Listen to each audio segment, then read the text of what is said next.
welcome to Stowe Talks, a podcast designed to support people going through a relationship breakdown and all of the challenges that brings. I'm Matthew Taylor.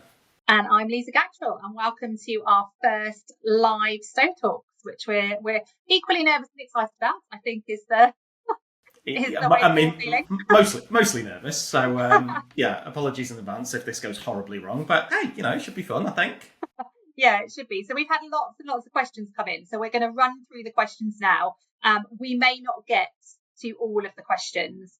If we don't get to answer your question in today's episode, we will put another one on, and we may well email people as well if there were specific points that perhaps aren't appropriate, if you like, for us to be responding to live. We also have a live chat. So please do pop any questions in the live chat as we're going along, and we'll keep an eye on that as well. Also, just for a little lawyerly caveat, because, hey, it wouldn't be two lawyers speaking if we didn't caveat everything to pieces. It's what we do. We can't give individual legal advice on this podcast, but we are going to talk about some of the general principles of questions that have been raised. Obviously, feel free. There you go. That's the first stumble over my words. Feel free to, apply the answers to your own situation, but nothing is a substitute for individual legal advice. And we're going to recommend that you should probably speak to a Stowe family law lawyer about that, because, frankly, we're the best.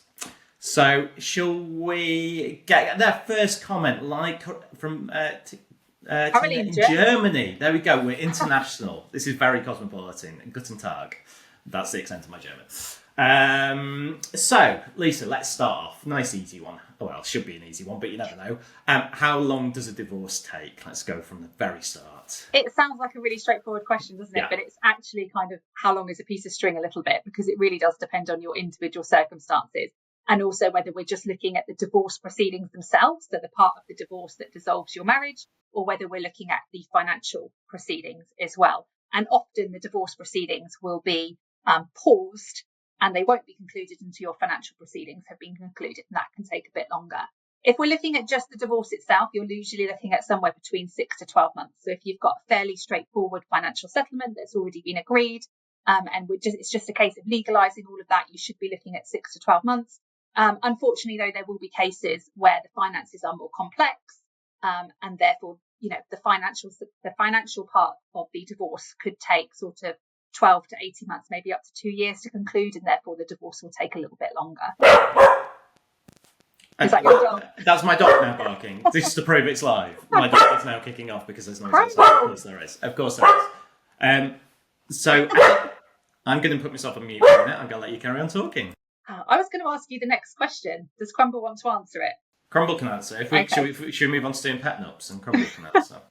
So the next question we've got is, how do you advise progressing with selling the family home or the divorce with a spouse who won't engage in any communication with you, pays lip service in mediation sessions, and won't move out / let you move on?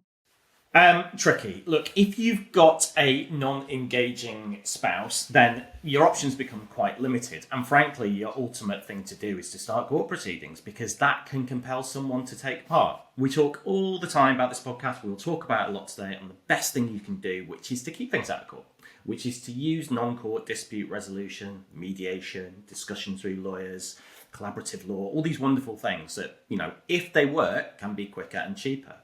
But they require both parties to engage. And if you have someone who, won't communicate with you, lip service in mediation session isn't playing ball, you can't progress anything, won't let you move on with your life, then frankly, at that point, you are better issuing court proceedings. And I'm fairly pro-court as a family lawyer. I think it's really got its place. I think we demonise it a little bit as a sector. It's not for everyone by any stretch, and it's never, rarely the first port of call, except in quite unusual circumstances. But if it becomes clear that someone isn't engaging, then the only way you can force them to engage is to get it into court. I mean, what do you think about that, Lisa? Yeah, I think, that's the problem, isn't it? We've got all these great non-court dispute resolution options that are available, but it does very much depend on both parties engaging with them. And unfortunately, if you've got one party who's not going to engage and is not going to kind of give anything to the proceedings, then you're going to have to issue an application to court, because it's your only way that you can enforce engagement, and the court will They will timetable for various things to happen, like disclosure, so that will be court ordered, and then there will be implications if that disclosure isn't provided. And ultimately, through those proceedings, if the other party isn't engaging or you can't reach an agreement, the judge will make that final order for you. So you will get to the end point. Yeah, you've got that guarantee. Yeah. Just asked in the chat about costs to start proceedings, which is a really good point. So you've got court fees. For the actual divorce itself, it's £612, very specific. And equally specific, £313 to start financial remedy proceedings. So they're your costs for just the actual court fee. Obviously, if you're instructing lawyers, there'll be lawyer charges as well, and that's going to depend on the complexities of your case, who runs your case, so on and so on. But those are your kind of initial charges there. So let's move on to talking about the finances in a bit more detail. So we'll try and break this down to sections a little bit, I think. So this relates to the divorce. So if you're applying for your divorce online, as kind of everyone does, and that's how the system works in the vast majority of cases, Lisa, what's the best time to start negotiating the financial settlement? I always think the earlier the better. So within your divorce proceedings, so divorces have 3 stages to the main divorce suit. You've got issuing your divorce application, you've got obtaining your conditional order, which is kind of your midway point and the point at which the court approves the divorce, and then you have your final order, which is where the marriage is dissolved. Now, often what you don't want to do is get to the point where you could apply for your final order and then start talking about finances, because there's delay then inherent kind of within the way that you're dealing with it. Because what you'll often be advised is don't apply for that final order until you've got a court order in relation to your finances. So a legally binding agreement in relation to your finances. And that's because it can have an impact in relation to pensions, etc. If something were to happen to one party, so if one party were to die between the final order and the divorce being granted and a financial order being made. So we much prefer it that you issue your divorce application, you sort out your finances and you get a financial order, and then you apply for your final order in the divorce. And so to enable that to happen, it's kind of the earlier the better if you start your negotiations. So issue your divorce application, then immediately start your negotiations would be my advice. Yeah, absolutely. In some cases, people might want to delay divorce. We've had a little bit of question about that. You can do so. People choose to do so for all sorts of reasons, and it's a very personal decision. And there's a question about whether it's best to get a financial agreement, even if not divorcing straight away. I would say the sooner you can reach a financial agreement, the better. Just bear in mind, if you reach a financial agreement early and then take a long time to put it into play, there's scope for one or both parties to then reconsider, change their mind, might not be held to it, situation changes. So there's a couple of things to think about there. In terms of, we've had a couple of good questions that have come in that I'm going to deal with together from the same person on the chat. So on the chat said, asked about leaving the family home ahead of an official split. Does that hinder anything? Does that cause problems during the divorce process? And also, if someone was to buy a house, take out borrowing to buy a house before sorting out the finances, what effect has that got on things? So, Lisa, what do you think about that? Buying a house immediately, are you hindered by moving out of the family home? So as far as moving out the family home is concerned, it makes no difference to the financial settlement. The family home, the equity in the property will still be included within that settlement, whether or not you are living in it. So it makes absolutely no difference to the end settlement. As far as buying a new property, again, that will then fall on your side of the asset schedule. So it will still be included within your new property is effectively going to be included within the overall split, assuming that you've used money from within the matrimonial pot, if you like, to purchase that property. So, for example, if you've remortgaged the family home to buy a property, then, or if you had savings that you've then used to purchase a property, then it really makes no difference to the overall settlement. It's just that the money, instead of being in the savings box on the asset schedule, is suddenly going to be in a property box on the asset schedule, but it will very much be taken into account. It might be slightly different if the money was an inheritance. Do you want to talk about that very quickly, Matt? Yeah. I think there's a couple of kind of slight wrinkles to that. I mean, what I would say is that what you don't want to do is, if you are buying a property before an agreement, is don't use up kind of all of the assets to do it. If your family home, let's say you've got very little equity in the family home and there's £300,000 in savings. If you're going to spend the whole £300,000 on savings on a property for you, then that's preventing your spouse having their share, whatever their share looks like. So at that point, the court might say, well, we're just going to have to sell the house, or you're going to have to borrow against it. So that can cause problems. So don't go over and above what you are doing, and probably take legal advice before making a purchase like that. Inheritance, the starting point is different. Inheritance is a non-matrimonial asset. It's not a product of the marriage, and therefore the starting point is that the sharing principle doesn't apply to it. So if you have got your matrimonial asset, your house, the pension that's been built up during the marriage, any savings and so on, but then you go to buy a property and you've received whatever it is from your family by way of inheritance, then there are no sharing claims against inherited assets, provided that's come in, been kept separate, not mingled in with the assets of the marriage. So that may not impact things in the same way. It may sit outside the asset schedule. To a degree, we'd still kind of look at it, but it might not be something that you would look to share. However, if there are no other assets and you suddenly come to these inherited funds, your spouse does have a claim to meet their needs, because the court can't ignore someone's needs for housing and all the other things that we talk about all the time. So, there's a follow-up question that we'd received ahead of this, which kind of links quite nicely to that one, in terms of prejudicing your position. And I think this is quite an interesting one because it can go both ways. Someone's asked if they'd be prejudiced by rejoining the workforce before reaching a settlement as to finances. So what happens when you've got someone who's out of work? Let's say they've got caring responsibilities and they're considering going back to work. Should they?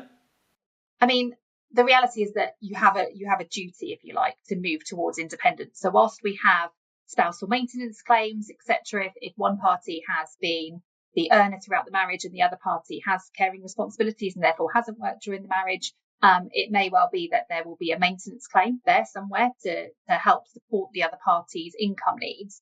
But equally, that party does have a duty to move towards independence and to maximise their own income where possible. So if you are able to, for example, let's assume that the children have now gone to school and suddenly that party says, actually, I could go back to work. Then I don't think it would prejudice your overall claims for you to return to work, because I think there would be an expectation that you would be doing that in the future anyway. And the settlement will just be factored around that now. Okay, so let's. There's a question that's just come in from here on the chat that we can deal with, and then we'll move on to talk about. There's some issues coming up about the family home and about children. So I think this is a point that comes up quite a lot in terms of, and this is about looking at what was done with the finances during the marriage before separation. So where someone has paid a lot of their spouse's personal debts throughout the marriage, someone has from their income, from their savings, paid off someone's debts, which can be from borrowing, from gambling debts, from whatever it may be. Can those previous payments be considered as part of a settlement? Can the credit be given? How do you work that out, Lisa? How does that fall into the equation? I think the problem that you'll have is whether or not there is enough money in the matrimonial pot to meet needs if these things are factored in.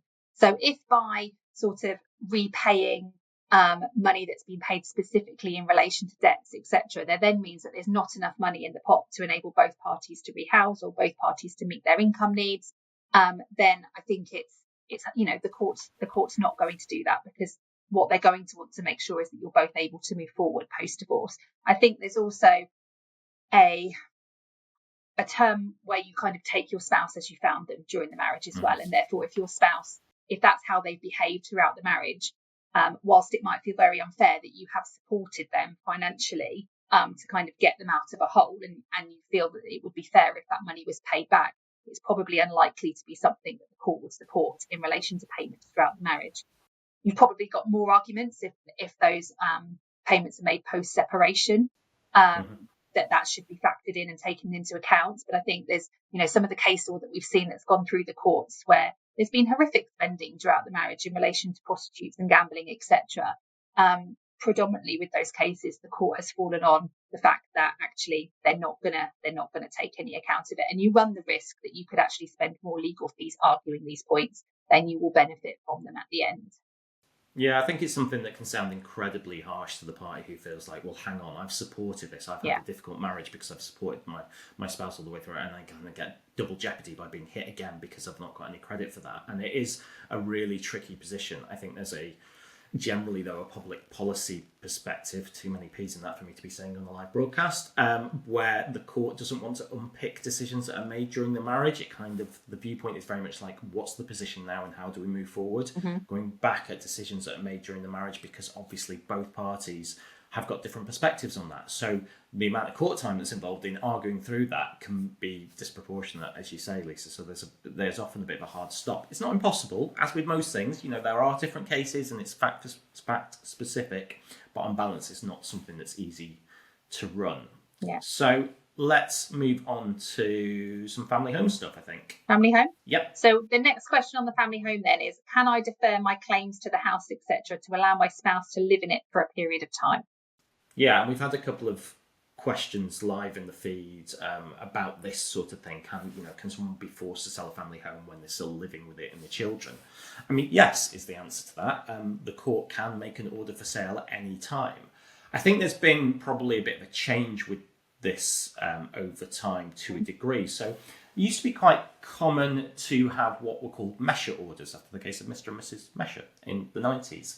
And in that case, basically the court said, well, we're not going to order the sale of the family home because the wife needs to stay in the house with the children, and the house will be sold when the kids turn 18, and then the equity will be divided in whatever proportion between the husband and the wife. Yeah. The court doesn't really like those anymore because it flies in the face of the sort of statutory steer to a clean break as soon as possible. Because what you're doing when that happens is you are preventing one party, and the starting point is 50-50, so it's a shared asset. You're preventing the person who moves out from being able to access their funds. It keeps them on the mortgage, most probably. Mm-hmm. It prevents them from remortgaging. It prevents them from realising their capital. What are they going to do? How are they going to meet their housing needs in the short term? So they're kind of hard arguments to run, particularly if you've got young kids. If you've got kids who are 2 and 4 and you are looking to retain the house until your 2-year-old turns 18, then unless you've got quite unique circumstances, it's going to be very, very hard. With the constant caveat of it being fact specific, and if there's other assets that are available, then it might be doable. If there's other cash, so someone can buy their own property and there's no harm to them in staying on the mortgage because they don't need their mortgage capacity, it might be doable. But what the court's going to look at in the first instance is, okay, we've got this house. We've got the first consideration of the court is the welfare of the children. So that is the most important thing. The court is not going to say the kids have to stay in this house. The courts are going to say that what is the appropriate level of housing for these children? And in some cases, it might be that there's no other option. It's staying in that house because there is no other affordable property. There might be a really cheap mortgage on the long term, given interest rates have changed. It might be that it's very near to the school. It might be there's some adaptations because of physical disabilities. So it may be the court says that is the house. But in most cases, there is another cheaper house that is appropriate for most people. And the court will say, well, what you're going to need to do is downsize to that to release the cash so the other party can have some assets. So the court can keep someone on the mortgage until your youngest child turns 18. It's not something that is hugely common. I can't remember the last time I saw a measure, maybe agreed one where the kids are doing A-levels or GCSEs in a relatively short period of time and both parents kind of go, do you know what? I don't want the kids to move out. We need to get them through their exams. But in terms of a longer term measure type order, have you seen any recently? I think even then, I have not seen it as a measure order. It tends to be drafted as a delayed sale. Yeah. So, the sale will take place in June 2027 because they know that neither party is going. It's highly unlikely that either party is going to be able to buy out the other one in that period of time. There's not anticipated to be any significant change in the next couple of years. So we draft effectively for a sale, but it doesn't take place until a date in the future. Yeah. Okay. So I guess taking a step back from looking at the actual kind of sale and moving on from the family home, move back a little bit in the chronology now, and what can be done if you're going through the process and the atmosphere is really intolerable in the house. How do you get your ex out of the house? Can that be done? Maybe let's talk about that a little bit. There's been a question that we had about that in advance of this. I think it's really, really challenging when you're going through divorce proceedings. Emotions are high. You've got children in the house. It's not going to be rosy at home, even for the most amicable of couples. And it can be really uncomfortable. And understandably, it would be much easier if one party vacated. If we get to a situation, though, where both parties are refusing to vacate, whether they can afford to or not, the only way that we can get an order effectively evicting somebody from the property is if there is domestic abuse. So it's called an occupation order, and it effectively regulates who can live in the property for a fixed period of time. But with an occupation order, we very much have to be able to show domestic abuse, and we have to show that there is a risk of serious harm if both parties were to continue living in the property together. Domestic abuse is a big umbrella term, so we're not just talking about physical abuse. It can be emotional abuse and psychological abuse as well. It can be to the spouse or the children. But if there is no domestic abuse, then that is a much more challenging question, because the answer then is, well, we need to decide what the long-term answer is as quickly as possible so that we can move on with it and start implementing it. Yeah, no, I completely agree with all that. I think that's all very sensible. So just going back, taking a little step back, there's a little theme that has maybe developed with a couple of questions in the chat, which I think would be quite useful. It touches on matrimonial and non-matrimonial assets. So two set of circumstances here, which are kind of similar. So firstly, what about where there's been a gift to one partner, which has been a contribution to the matrimonial home? So let's say it's a gifted deposit from a parent. Does that get shared, or does it go back to the person named in the gift? So let's say wife's parents have given a gifted deposit to buy a matrimonial home. There's then a divorce. Does that get shared? And then the second point, what about savings that predate a marriage, been kept in a separate savings account? Are they shared? How do they work? So do you want to address those issues, Lisa? Yeah, so when it comes to a gift, what we will be looking at is what the intentions were at the time that the gift made, first of all. So is there a declaration of trust in relation to the property, setting out that, one party's interest in the property is higher as a result of this financial gift? Is there a prenuptial agreement if we're looking at marriages? So, was it agreed that this was by both parties, that this was a gift, and that it was intended that this gift would be returned to one party on divorce? If you don't have either of those, then I think what we're then looking at is what's the length of the marriage. In a shorter marriage, you're probably going to be able to argue much more successfully that perhaps that gift should come back.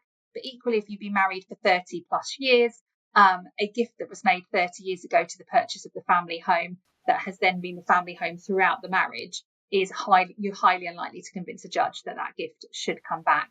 And then the caveat to all of that is that even if you were able to convince the judge that that gift should be repaid for whatever reason, if you then can't meet needs. So if by paying that gift back, it means that both parties then can't rehouse or meet their income needs or, be able to move on, if you like, from the divorce settlement financially, then the court is going to invade that money anyway. And they're going to invade enough of it that is required to be able to ensure that needs can be met. Yeah, I think that's the thing. Needs trump everything. Yeah. And that can be a bitter pill to swallow sometimes, I think, for people when they have been the financial contributor. I mean, commonly it arises where the finances, traditionally it was because of gender roles, the husband would put in more of the money and that wouldn't be reflected and the wife would receive more, and the rationale for that is that you are a marital partnership and you do everything as a pair, and it's not individual assets, it's joint assets, it's not individual income, it's the family income. And obviously there are other decisions made during the marriage, often caring responsibilities, time out from work to look after kids, part-time, all that sort of thing, which it wouldn't be fair to penalise someone for that. So, needs trump everything, and the vast majority of cases are needs cases. There isn't enough money to go around and give someone more than they need. You've got to focus on how you can make the resources work. And if that requires invading these non-matrimonial assets, then that's what the court will often do. I can't remember what the second part of your question was. So you asked two questions, and my brain cannot hold them both in my head and answer. the second. So I'm just going to move my mic because a couple of people saying I'm a little bit quiet, which I've never been told before in my life. So there we go. The second part was, instead of a gift into the house, it was about pre-acquired savings account. Yeah. Yeah. So savings from before the marriage. Again, I think this will depend on the length of your marriage to a certain extent, whether the savings have been kept entirely in a sole account or whether they've been mingled at all at any point with the joint asset, and whether needs can be met without recourse to those savings. It's probably still the same things that we've just been talking about in relation to the gift. Okay. Yeah, I completely agree with that. So hopefully that's covered off matrimonial and non-matrimonial assets a little bit. Shall we do a little bit of hot pensions chat? We're going straight into pensions, are we? Should we do pensions? Should we do some pensions? Just right, because I'm desperate to get to it. That's fine. We can go to pensions. Okay, so first question then, Matt. When looking at pensions, is it just ones built up during the marriage, or does it include ones from before the marriage? And can the pension be offset with cash? Yeah, so this is not dissimilar to the previous questions about non-matrimonial assets, because if you've got a pension that predates the marriage, the starting point is it's a non-matrimonial asset, so you can't share it. But ring fencing non-matrimonial pensions is quite tricky in most cases. And the reason for that comes back to needs, is that most people don't have sufficient pension provision each on their own or just in the matrimonial period to meet all their needs in retirement. So generally the court will say, look, unless someone's got a 7-figure pension pot and there's enough to meet needs, and maybe there's properties that are going to produce a rental income, most people need more money in their retirement. Most people are underfunded in their retirement. So generally the court will look to take everything and take it all into account and split the entirety of the pensions. In terms of offsetting with cash, yes, you can. The ways of doing it will depend on the type of the pension. So if you have a money purchase scheme, which is a sort of just kind of a cash fund, invested fund, then offsetting that is pretty straightforward. The value of the fund is what it says it is. You should discount a little bit for tax, and you should get a bit of advice on that, because an offset fund is not, you wouldn't have to pay tax on that, but you do have to pay tax on pension income. So that can be done relatively straightforwardly.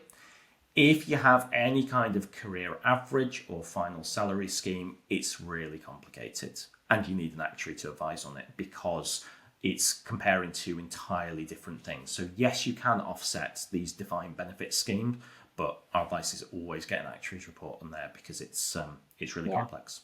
And so what about if we've got an international divorce? So one party has a pension based outside of the UK. How's that factored in? So sharing international pensions is very, very, very difficult unless the foreign jurisdiction agrees that a pension sharing order made in England and Wales is binding over it, which the vast majority do not. Then the court here can't make any orders over it. It may be possible to come to some sort of agreement they should be sharing, but it requires legal advice in the country where the pension fund is situated. So, for example, I'm doing a case at the moment which has a very large US pension and quite small UK pensions, and we are having to get a report from UK actuaries but US tax advisors about the way that will work. And what we are probably going to look to do in that case is offset that and say that rather than the complexities of sharing a US pension, is what other options are available to give the other spouse an equivalent share of that pension, because that's the more straightforward method of looking at it. So final little bit on the pensions then, and your turn on this one, Lisa. What if, so the question that came through beforehand, would there be any repercussions if my husband takes money out of his private pensions while we are separated, awaiting a divorce before the finances have been agreed? So let's say it's the tax-free lump sum is taken, the 25%. So it depends on what he's done with it. So if that tax-free lump sum is sat in a bank account, then we can factor it into the divorce settlement. The money's still there. So there's not necessarily going to be a repercussion to that. If he's taken it out of the pension, let's say it was a £50,000 lump sum and he's spent it, so he has whittled it away, then that's slightly different, because obviously that money's no longer there to be distributed between you within the divorce.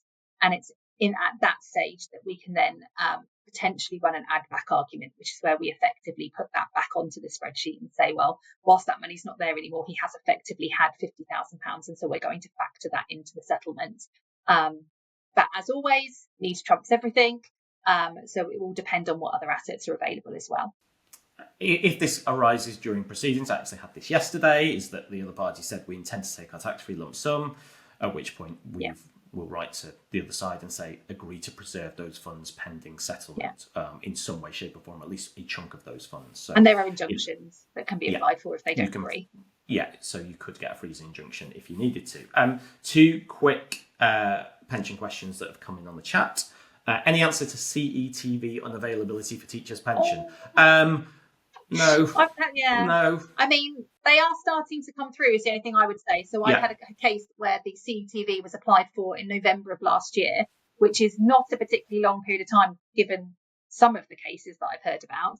That has now arrived. So I would hope that we're going from the stage where sometimes people are waiting more than 12 months for these teachers' pension PEVs, and that it is getting a shorter period of time. But unfortunately, it is one of those things that there's not a huge amount that can be done. We have to wait until that's produced. Yeah, pretty much in the hands of the scheme there. They are coming, Yeah. that hopefully will arrive, and patience, which is, I'm sure, an incredibly frustrating thing to have to hear, is the not very helpful advice there.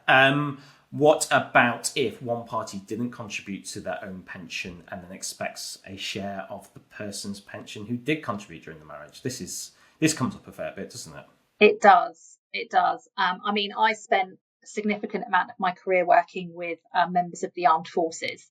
And it's quite often the case in those cases where one party has been contributing to a pension and the other party hasn't been. And therefore, it can feel very, very unfair that they're having to give up a percentage of their pension. But we take the matrimonial finances as we find them at the point of divorce. And therefore, when we're looking at future retirement, if there's only one fund to share, the court will be sharing that fund. And I think, as difficult as that is, they're not going to take into account the fact that one party could have contributed towards a pension during the marriage and chose not to. And normally what you need to remember is that, and it might not feel like this, but the fact that one party didn't contribute to their pension meant that their income was higher than it otherwise wouldn't have been, because they weren't having their pension deducted. So that income has come into the marriage in some way, shape or form, in most cases, unless someone has literally squirreled that money away and is trying to dissipate it, in which case you've got a whole new kind of can of worms to open. So I think that wraps up the pension section. Are we jumping to a different one, or are we going down? No, you can choose. Where do you want to go? I just couldn't hold back on the pensions chat from our little. Should we talk about maintenance? I feel like pensions on to maintenance. So the question we've got is: if my unemployed ex-husband runs out of money, am I expected to provide for him to cover his rent, bills, and expenses? I have paid off my debts and have savings. So I think this might be the first time we've said this, which getting half an hour through a live podcast talking about finances is no mean feat. So the answer to this is it depends, which is like the classic annoying lawyer answer. So I'm going to need to talk about this in generalities. Let's come back to what we've said about needs. Okay, so people have needs, and they have a need for a certain income. If they don't have enough money to pay the bills, to pay the rent, if they're going to be homeless, that money's got to come from somewhere. So someone's going to have to pay it if it exists. However, in this question, it's about an unemployed ex-husband. If there's been divorce, if there's been a financial order, then you should have, hopefully some form of clean break, unless there's an ongoing maintenance order to provide that. If they're unemployed, can they be employed? Are they maximising their earning capacity? Because we look at income and we also look at earning capacity. What is someone earning, and what can someone, be expected to earn? Also look at benefits. Are people entitled to any benefits to meet that, to make up their income? If they are still short on income, then the second part of the equation, when you're looking at any kind of maintenance, whether interim or long term, is what is affordable for the other party. So if someone has no income and their spouse has an income of £200,000, then it's reasonable for the spouse to have to pay money to support the spouse with no income if they can't work. If someone isn't working out of choice and their spouse earns 30 grand and has their own bills, it's probably not reasonable for the person earning 30 grand to pay maintenance to them. So that's so the short answer is it depends. The long answer is it depends based on all those factors, I think, with that one. Yeah. And then what about the split in terms of costs? Is it usual to ask for half the mortgage and half the bills in relating to a home, the insurance, and so on, if parties still jointly own the house and one is on a lower income? So what we would usually do is at the point of separation, when we're looking at the interim position, so what's going to happen before we sort out the long-term position, is what happened during the marriage. So if during the marriage one party was predominantly paying the bills, then we would expect that to continue if they could afford to do so. If the bills were split 50-50, then again, we would expect that status quo to continue. Ultimately, you both have a legal responsibility towards the mortgage company. And what we need to appreciate is that obviously if that mortgage isn't paid, the mortgage company is going to affect both of your credit ratings. It's going to affect your ability to get mortgages in the future. And we need to make sure that we're setting you up for success further down the line. So we're needing to ensure that mortgage is paid. So sometimes it's that one party will pay, sometimes it is split 50-50. sometimes parties will agree that they split their mortgage and their bills in proportion with their incomes. So there's not a hard and fast rule on that. It really does depend on the individual circumstances.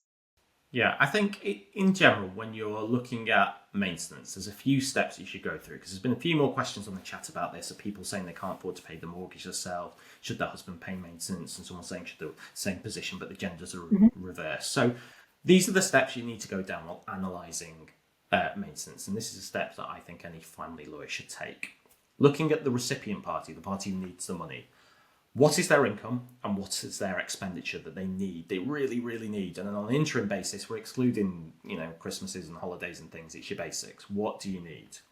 Is there any way to maximise that earning capacity so you can get a bit more money in yourself, whether through work or through benefits? If you then still have a deficit, you then look at the paying party's income. What's their income and what's their reasonable expenditure? Do they have a surplus? If they have a surplus, then it's probably reasonable that they pay some of that surplus to the party with the lesser income.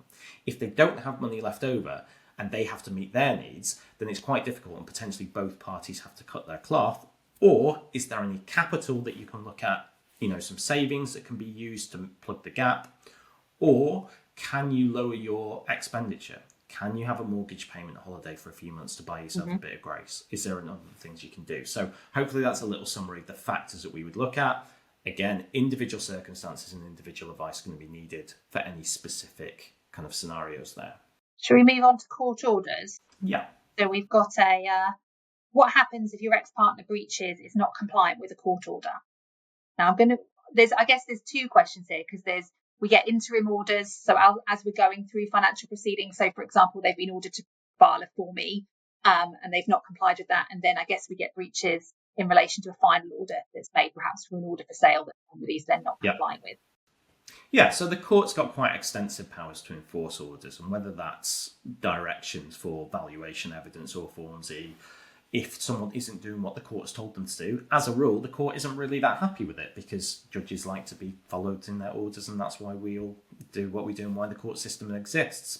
So you can make applications back to the court to enforce orders, and there are a range of sanctions that can be applied to people. They can be made to do community service orders. They can be sent to prison. It can be a contempt of court. So quite often, if someone fails to provide disclosure, your first step as a lawyer will be to make an application back to court for a penal notice, which is, okay, you've not provided your disclosure, so therefore you need to do it by this date, or else you might be sent to prison. And if you don't provide at that point, there's a further hearing, at which point someone can be committed to prison. And they are not allowed out of prison during that period of time until they have purged their contempt by filing their Form E, for example. It's pretty rare. I can't say I've ever done it in practice, because the threat of it is normally enough. Also, if you have to apply back to court to make someone do what a court has already told them to do, and the court says, yeah, they should have done that, they're probably having to pay your legal costs, a chunk of your legal costs anyway, which is, we all know that the great motivating factor in all of this is to stop paying money to lawyers. So paying your spouse's legal fees stings a huge amount, so people tend not to want to do that. So that's the ongoing stuff. There's also inferences that can be drawn, is the only thing that I would add to that. So if, for example, you're saying, well, he definitely has £50,000 I don't know why it's £50,000 today, but that just figures in my head. In an account with Santander, and he's refusing to produce any documentation from Santander to show otherwise, despite saying that he definitely doesn't have that money. The judge could draw an inference at a final hearing as well and say, well, actually, you've been asked to produce this information, you haven't done so, and therefore I'm going to assume that actually you do have £50,000, and I'm going to factor that into the settlement. Yeah, and that's often the most proportionate way to deal with things. Yeah. And it can be more advantageous than actually getting the disclosure a lot of the time. It's going to turn the judge against your spouse, and it's going to tip things in your favour. If you have, an order that someone has to pay you a lump sum of, should we say £50,000? That seems to be the thing. And if someone doesn't pay within a period, you can apply back to court to enforce that. There's automatic interest provisions on those sums if they're unpaid. If someone isn't paying maintenance, spousal maintenance, you can apply to court for an attachment of earnings order. So if Lisa needs to pay me maintenance, let's go with that. I like the sound of that. That sounds good. And then if she refuses to do so, then we can get an attachment of earnings order. So Lisa's employer, Stowe, can pay the money to me direct from her wage packet. That would be nice. I would like that. In terms of forcing an order for sale, sometimes you get a dispute about whether an offer for a property should be accepted. and one party thinks it's too low and one party thinks it's too high, you can make an application for the court to determine that. And you generally need evidence from the estate agent saying, yeah, it's a good offer, or no, we think we can do better. So you can always apply back to enforce an order, and you always should do. What about here? We've got a bit of a delay situation. Do I have any recourse on the divorce that's been finalised for 25 years? Husband got everything from the marriage, including the house and the caravan, and no child maintenance was ever paid. Has this lady got any recourse, Lisa? When you say the divorce is finalised 25 years ago, I'm going to assume that you mean that you have not just the divorce, but you have a financial order that was made by the court, in which case there is very little that you will probably be able to do in relation to reopening that financial order. It's really difficult to reopen financial orders. It's why you have to make sure that you do all the work beforehand, before the court approves that order. You would have to show that there had been duress, or that the order at the time had been grossly unfair, and the courts would have made an alternative decision, or that one party was hiding assets, they hadn't disclosed everything they should have done, and it would have significantly altered the state of the settlement had they known. I think the difficulty that you'll have here is with the passage of time, with the 25 years having passed. It's very different if you've got divorced but you didn't have a financial order. Then obviously your claims, actually, unless you've remarried, your claims potentially are still open, and that's a different set of circumstances. Yeah, I completely agree with all that. So what else have we got from our list? There was a couple of just really short ones that I thought maybe I was just trying to find it again. Yeah. That we could go through. I mean, there's a question here about a husband that's gone abroad to get married again. Yes. How does that work when they come back? That sounds like a Matt question. I mean, so if so I have seen this in the live chat. I mean, this is a huge it depends. That sounds like it could be an enormously complicated question. Obviously, you can't be married to more than one person at once. That would mean it's a bigamous marriage, which would mean the marriage is void. I want to say it could be voidable, but I'm sure that means void, which has got a slight legal difference.